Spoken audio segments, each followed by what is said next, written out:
just as glad as Anthony that the Americans had returned to the familiar position every night.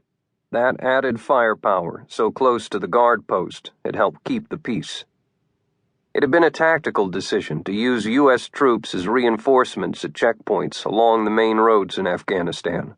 The commanders had decided that pulling everyone back into large encampments was a mistake.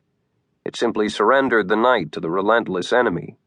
The continuous presence at set positions, combined with the presence of Afghan security forces, spelled control of an area.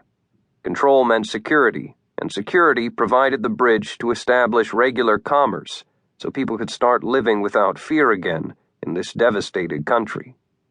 So Javon Anthony got his soldiers settled in for the night.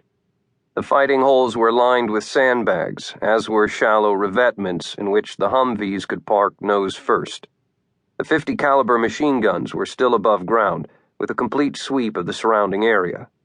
He walked the perimeter, checked the small latrine area a few meters away, and made certain each man knew his role for the coming night, including who would be on sentry duty with the night vision goggles while the partner slept.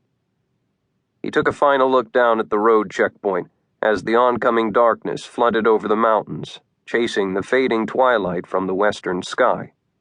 He saw Sergeant Abdul Aref down at the checkpoint, threw him a casual salute, and got a wave in return. Satisfied, Anthony picked up the radio handset and called his company headquarters 7 miles away to report that his team was settled. Sabre, this is Sabre 3 Alpha. Sabre 3 Alpha, this is Sabre, send your traffic. Roger. 3 Alpha occupied our overwatch position. Situation normal. 3 Alpha out. Roger. With that formality, he had done all he could do. Anthony rewarded himself with a moment of relaxation. His eyes were rimmed with red from staring over the sparse landscape all day, hunting signs of potential trouble, and the dirt and sweat had left him grubby and smelly. They would return to camp tomorrow, so there was a shower in his future. He popped a bottle of water, tore open an MRE package, and pretended that it was food. Then he was instantly asleep. A line of cars, buses, and trucks was waiting to be checked before rolling on, the drivers and passengers using the cool night during which to travel instead of the baking daytime sun. Sergeant Aref watched them through a firing slit in a roadside concrete bunker. A metal bar outside the bunker had to be raised by a guard to allow a vehicle through. The bunker had a small heater powered by a chugging generator outside that would fight the colder air settling down like an icy layer from the high peaks of the White Mountains. His position guarded a rural road, a small but vital route that connected some of the wheat farms and villages on the Shamali Plains to the main roads. Aref was confident of the position. Concrete barriers, piles of sandbags, and steel poles forced all vehicles to curve slowly in and out, stop and go, as they approached. Big irrigation ditches prevented much off-road movement. Aref folded his hands and blew on them for a puff of warmth.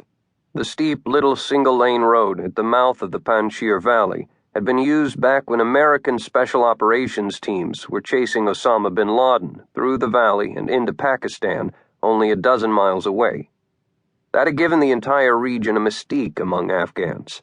Whoever controlled this section of road held a lot more than a piece of dirt. If the Taliban could disrupt traffic here, the villagers might believe Osama would return, this time leading a mighty force to conquer the infidels.